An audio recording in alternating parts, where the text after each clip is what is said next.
but the lender maintained only some were affected. Hindi masyadong maraming tao, pero kitang-kita natin dito mga kameta, dito sa kitang-kita natin dito sa Twitter, marami nakaka-relate dito at marami na-affected dito, no? So, sabi ng BPI, among the transactions posted twice were those made through automated teller machines, cash accept machines, CAM, ATMs, and point of sale and e-commerce debit transactions. No? So the transactions were made from December 30 to December 31, 2022, kasama dyan yung result day and New Year's Eve, respectively. Ayon sa BPI, we are already working to reverse and duplicate transaction. Rest assured that your account is safe and secure. Salamat. Si BPI Chief Customer Marketing Officer naman, si Kathy Santa Maria, sabi only some clients were affected, so they try to kind of downplay the situation. Please be informed that we expect correction of the duplicate transactions within the day. Given the high volume of inquiries on our online banking channels, you will experience intermittent access to our web and mobile apps. No? So ang Bangko Sentral po ay nag-reply din dito. Sabi ng Bangko Sentral ng Pilipinas na the bank already identified the root cause of the operational error and committed to reverse erroneous transactions and restore mobile internet banking services as soon as possible. Ayon kay Deputy Governor BPI, si Chuchi Funasier, after our investigation, we'll determine appropriate action to take on BPI. So, magkakaroon pa ng proper investigation. Dito, yung BPI po ay nag-end ng third quarter of 2022 with almost 30 billion pesos worth of revenues and 10 billion pesos in net income. So, medyo maganda yan. So, and BPI was the third largest bank in the Philippines as of September 2022 with total assets of 2.5 trillion pesos. No? Yung subsidiaries niya, marami all over the country. BPI Fund Savings, BPI Capital Corporations, BPI International Finance Limited, BPI Remittance Center of Hong Kong, so on and so forth. No? So, now, on the surface, you can say this is just another glitch, but the point is, parang nag-back-to-back itong mga glitches na yan. And that's raising a lot of concerns that what's happening. Are these things just coincidental? Is something more serious happening? So, kanina, nag-comment si dating Congressman Rafi Biazon at ng dating Defense Minister and FB Chief, of course, Senator Biazon na, okay, that's two glitches at the beginning of the year. One more and I'll start thinking about cyber attacks. So some are already openly suggesting that maybe these things are not totally unrelated. Now, maybe there's an element of cyber attack involved here. Maybe these are not just completely coincidental. So kailangan na investigahan yan. Now, of course, yung NAIA, yung nightmare niya ay nag-extend over days. So at least 2 days, multiple days of nightmare. Ito na naman, na international reason naman tayo for the worst possible reasons. Ay, naku, basta pag Philippines na international news tayo, nahihirapan talaga tayo dito. So if you look at the international news, ang sinasabi dito, ayan, so talagang nightmare situation, absolute nightmare. Airport issue continues the second day. So ilang araw na nangyari itong crisis sa NAIA, so maraming naapektuhan yan. Ayan na. Tapos ngayon, nakita natin sa BPI naman, ganito rin nangyari. Now, you can say, of course, they're totally different issues, they're totally unrelated, but some people are openly suggesting that, who knows, maybe our cyber defense capabilities are already being tested early into the new year or towards the end of last year. And perhaps that raises also some serious issues, no? Pagdating sa whether yung integridad ng ating mga digital systems is sapat, no, to deal with new threats emerging from all across the world, no? Wait, naka-connect pa ako dito. Wait lang, itong ka-YouTubers natin. Hindi ko alam kung gumagana. Ito, bahala na. Okay. Balikan natin ito mga kameta. Don't worry dun sa mga YouTuber friends natin. Popost lang natin to hopefully with the better audio later on. Para we'll be in a better positions. Ayan. Okay na.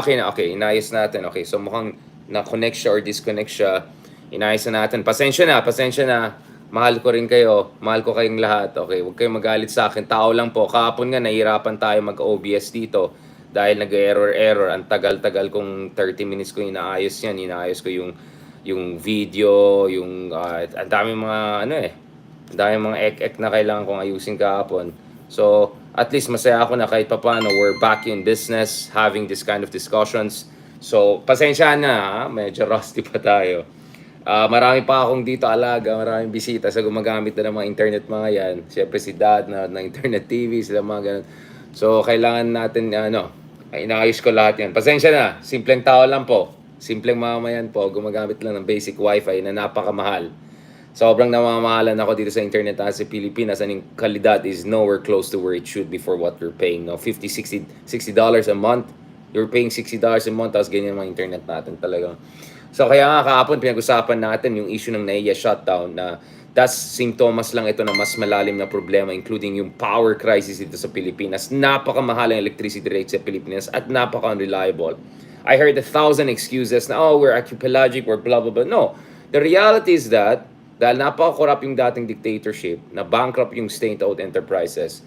Tapos, to fix the problem, we engage in aggressive privatization which didn't also help the situation because napaka-lopsided naman itong privatization na nangyari. So kaya ilan conglomerates nga lang, kontrolado nila halos buong key sectors ng economies natin. No? So it's a really big mess. It's a big mess.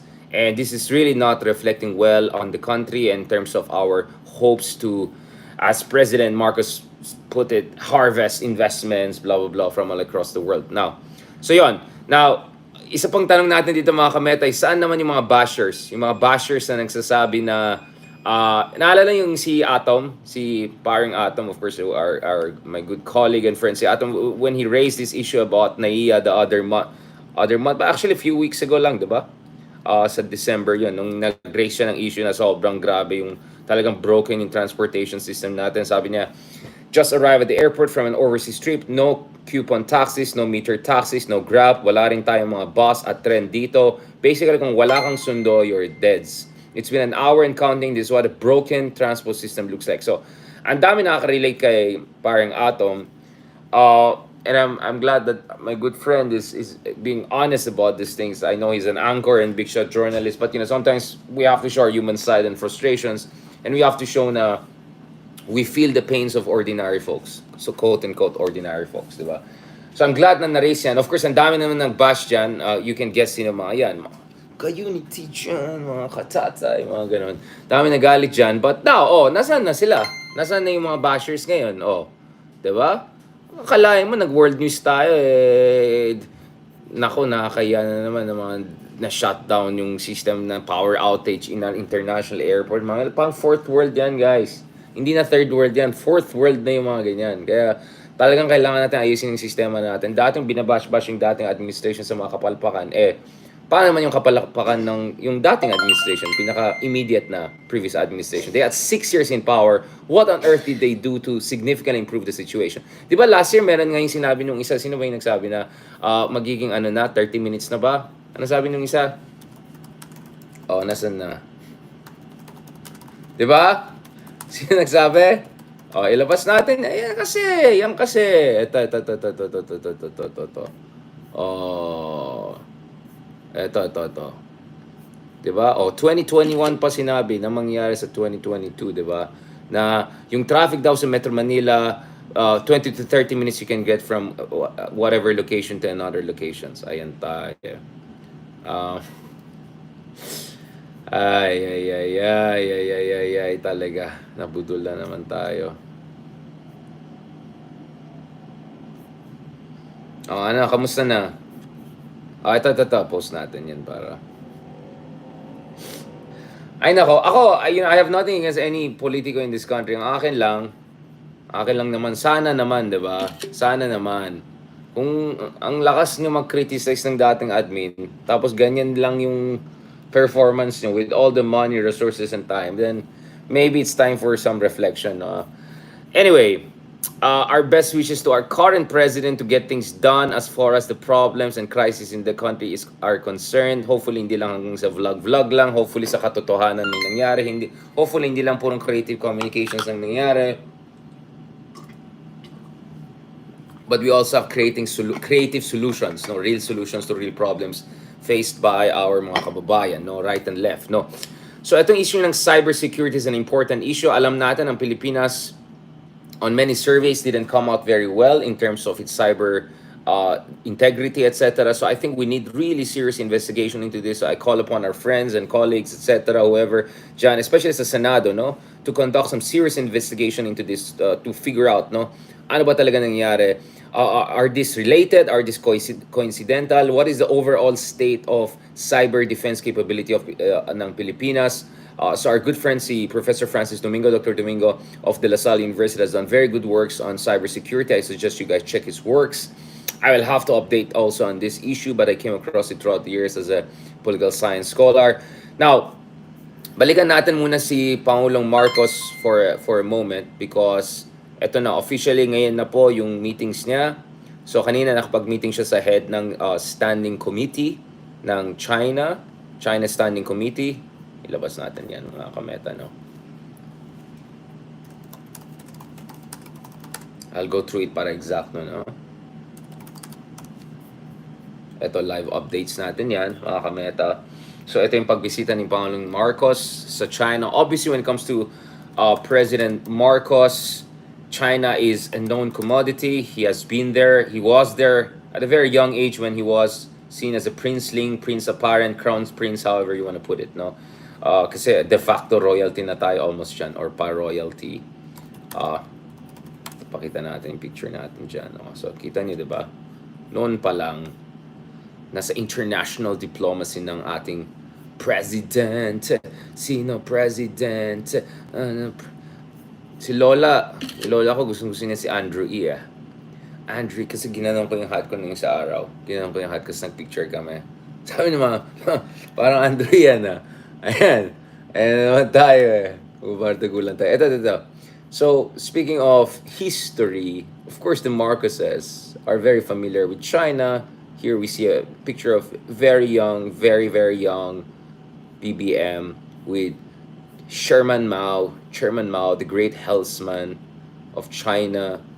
Some would say terrible dictator or whatever. And then Imelda Marcos. So, medyo talagang known commodity ng China sa mga Marcoses, no? And former President Marcos Sr. was among the first regional leaders and U.S. allies to normalize ties with Maoist China and establish formal diplomatic ties with them at the expense of Taiwan. No, so this is a half a century old relationship we're talking about from the mid 1970s, and now malapit tayo mid 2020s, mga kameta. So it's a very long-standing relationship, and we know that even when the Marcoses were not part of the national politics anymore and partially marginalized, yung Ilocos region had good commercial diplomatic relations with China. No, yung consulate nila doon. So this is a really deep relationship. No, so that's why, of course, there are many in China are hopeful that they can build on this historical momentum and really usher in a new era or new golden age of bilateral relations, as Wang Yi and Marcos discussed last year. Former Foreign Minister Wang Yi discussed. Former na siya kasi may bagong Foreign Minister ng China who happens to be the outgoing ambassador to Washington, D.C. of China. Pretty decent guy, but let's see what's gonna happen there. Now, going back to this, kahapon pinag-usapan natin mga kameta, three different dilemmas that President Marcos faces. No? And one of those dilemmas is what I raised on sa TV5 interview natin kahapon with the chiefs. Some of you saw yung mga quotes na nilabas natin about that. So, ganito po ang issue natin. No? Pagdating sa China, President Duterte was extremely friendly to China. No? Some would even say he was pro-China, right? Or pivot to China, whatever term you want to use. The reality, he was the friendliest president the Philippines has produced as far as China is concerned. No? And yet, ang tanong is, what on earth did he get out of China in those 6 years when it comes to the West Philippine Sea? Did the situation get better? No, it got worse. Right? Even more bullying. Yung mga ginagawang kabulian sa atin panon ni Aquino or Ramos, mas malala pa yung panon ni Duterte. Yung Gemver. Naalala nyo? That didn't happen during Aquino time. No. Now, obviously, the Scarborough issue was serious and talagang nakakulang ang Aquino administration siguro there, but more especially our allies. But at least they tried to respond by upping the ante and filing arbitration case against China. Ang ginawa ni Tatay Digong nung na-Gemver tayo, ang ginawa niya, pina-downplay lang niya yung issue. Tuloy, nag-blank column ako about his independent foreign policy. No. So the point is, sa West Philippine Sea, things actually ay lumala pagdating sa hidwaan natin with China. More Chinese bullying, more Chinese militia forces. Last year, mga lampas sa 100 note verbals ang na-file natin against China dahil sa mga harassment ng mga militia forces, Coast Guard forces, in fact, even Navy nila na ginagawa sa atin or sa atin mga sundalo, sa atin mga fishermen, etc. So the situation really got worse in the West Philippine Sea during President Duterte, even when he was very friendly with China. And more than that, saan po yung mga big ticket investments? Saan yung $24 billion na sinasabi? The most exaggerated number I saw was 3 billion. Pero baka mga pogos lang yan, di ba? Uh, no, but seriously, di ba? More than 6 years na, ayan na, saan na tayo, di ba? So, sabi ko nga, going back to the first dilemma I raised, when President Marcos is there in China, he has to honestly tell his counterpart, I want to have a good relationship with you guys. I want to have a multi-vector, balanced relationship with multiple powers. But my predecessor, walang nakuha sa inyo talaga in any significant way. So it's going to make it hard for me to justify an equally warm relationship with you if it's not results oriented. So I always say I am for greater cooperation with China, but it has to be results oriented and it has to be in consonance with our national interests, including the arbitration award. No, so that is one big issue that will come up. And in fairness to President Marcos, so for instance, last year, pinakancel niya yung 3 railway project ng China dahil wala naman talaga nangyayari. Parang nakatenga doon. So purong pangako lang, na, hindi nga debt trap, na pledge trap tayo. So pinakancel na lang ni Marcos, pina-renegotiate na lang. So renegotiations happened on these projects because really nothing was happening. They're really just on paper, not much was happening. And the bigger issue that was also raised was, ang taas naman yung interest rate. No, not to mention these projects will most likely all use Chinese workers, Chinese technology, Chinese engineers, blah, blah, blah. So kaya nga President Marcos called for renegotiation of this project. So I agree with that. I think that was a good decision. I'm not against Chinese investments per se, but they have to meet certain basic standards, no? And we have to make sure walang kapalit yan in terms of our interests dyan sa West Philippine Sea. So, in fairness to President Marcos Jr., he pushed for the renegotiation. So he's not closing the doors. He's keeping the doors open, but he's making sure hindi siya unconditional love lang na unrequited love, no? A hugot line. It has to be results oriented. It has to be mutual. It has to be concrete, and it cannot be just purong pangako lang. Now, interestingly, President Marcos also suggested that he's open to negotiating a joint exploration agreement with China, no? So ito yung isa pang issue na ni-raise nung panahon ni Pangulong Duterte pero walang napuntahan because the problem is China wants to have, 'di ba? China wants to have claims in areas na dapat wala silang claims, no? They're claiming what is ours, right? And they're claiming what is not in consonance with international law, right? So how can you have joint exploration in an area where one party that has no business of claiming anything is saying we also have a claim there? So you may end up justifying or rationalizing their excessive claims if you engage in joint exploration. Not to mention, you might violate the Philippine Constitution and the arbitration award of 2016. So I don't know what the president wants to really do on this. So there has to be some very honest red lines specified by the president, and then let's see what we can do from there. That's why my suggestion was service contract na lang gagawin ng China and Pilipinas. So CNPC and Sinopec or whoever major Chinese companies can have a service contract a la Shell, Malampaya, whatever, whereby they accept it's our sovereignty, but we can cooperate there and export the resources there. And hopefully this is not in an area that is claimed by China so that wala nang problema. So I'm all for joint exploration, but it should not undermine our national sovereignty and sovereign rights. That's extremely important. And dapat sangayon ito, no, sa ating saligang batas, our national patrimony provisions, and also we have to make sure na this doesn't embolden China's claims in the area, right? So let's see what the president will do on this front. 10 agreements are going to be signed out. A lot of them on the economic fronts, but I want to see what's going to happen on this front. Will there once again be some sort of committee, whatever? Let's see what's going to happen there. All right, mga kameta. So we're watching very carefully for these things. Now, I kept on promising na babalikan ko tong issue na ito, mga kameta. And babalikan natin yan. Which is, ganito na lang. Ganito na lang, mga kameta. Now, on one hand, we have to make sure na yung mga pangako ng China ay may saysay at may basihan. But on the part of China, I think they will also, no, I don't think, I'm sure they would want to also get some reassurance because the problem the Chinese see is this. So under President Marcos Jr., we're looking at opening up some of our bases. So we can have a separate meta on this, guys. We talk about Taiwan, Philippines, US, China, no? The impossible square, no? The thing is, President Marcos Jr. is opening the possibility that Americans could gain access to a number of key bases in the northern regions of the Philippines. Now, in an event of war, God forbid that hopefully never happens, at least in our lifetime, but one base that could be opened up to the Americans is in Mavulis, which is very close to southern shores of Taiwan. As you can see here in the map, mga ka-YouTubers, don't worry, I'll post this. You can see it yourself later on. Uh, if not Mavulis, or actually not only Mavulis, even Fuga could be opened up. So I'm just showing to you how close these islands are. So this is Fuga Island naman. Malapit rin yan sa Taiwan at malapit rin yan sa Mavulis. So these bases could be potentially opened to American troops in an event of contingency dyan sa Taiwan, no? Kung sumugad ng US, etc. And China, etc. And different studies show that southern shores of Taiwan are quite vulnerable, so any attack could potentially happen from there. So kaya mahalaga talaga itong mga bases ng Pilipinas. We have naval facilities there in Mavulis and Fuga Island, no? So this could be opened up potentially to China, to US, no?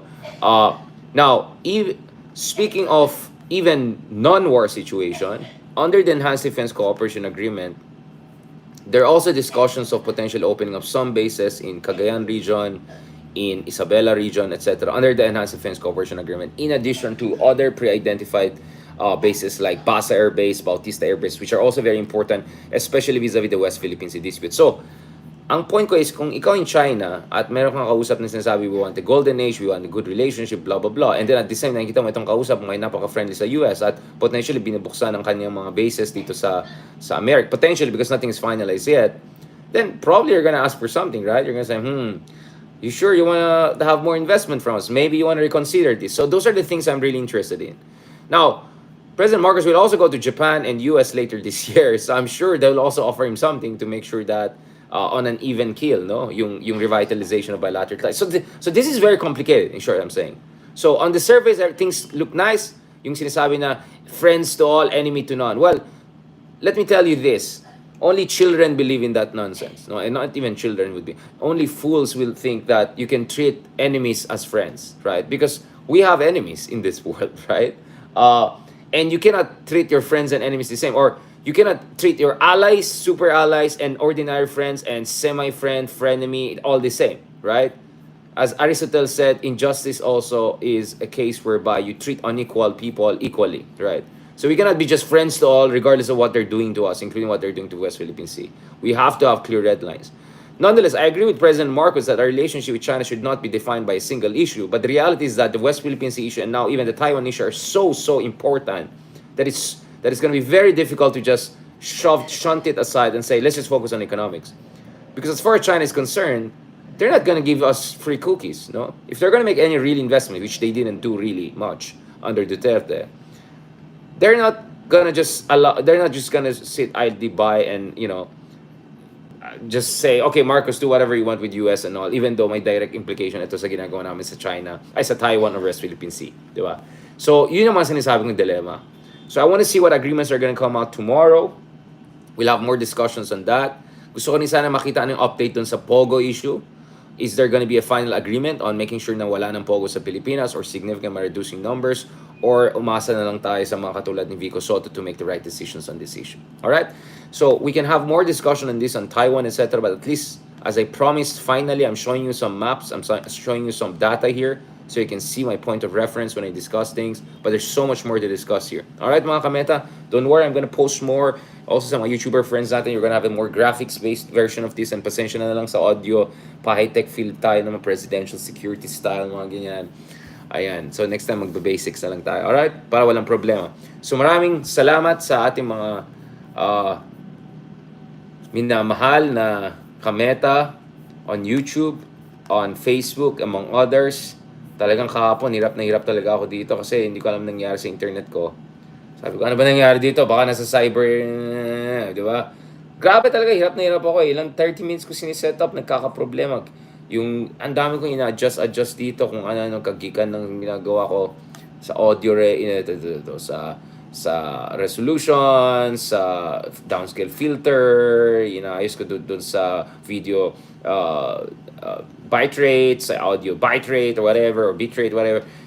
Talagang hindi, talagang ayaw talaga kahapon. So I'm glad that today at least kahit papaano nakabalik tayo. So thank you very much sa mga kameta for your continuous support and love. Let me say thank you of course dun sa mga nagka-comment, suggestion. Thank you sa mga ka-YouTubers natin. Yan, si John, Ida, Legarde, kay Just Your Average Joe. Ayan, yung mga nagalit sa atin dahil yung audio natin ay mga malabo dito. Kay Joe Chalan, thank you very much sir. Good PM. Sa kay Will, ayan, audio is fine. So inayos na natin yan, huwag na kayo magalit. Kay BN, ayan, si BN ang nagpaano sa atin. Now, hopefully, tomorrow we have more clarity on the key agreements that are going to be signed. So we're going to break down these agreements, mga kameta. Don't worry about it.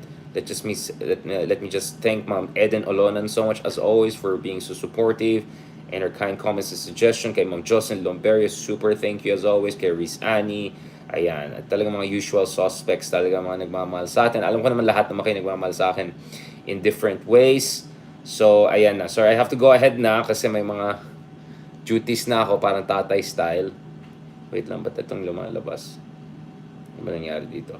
Ayan, thank you rin kay Ariel de Guzman, 10 grand. Salamat din. Salamat kay Sir Ernie Carpio as always for joining us. Kay Sir Michael Uy also for joining us.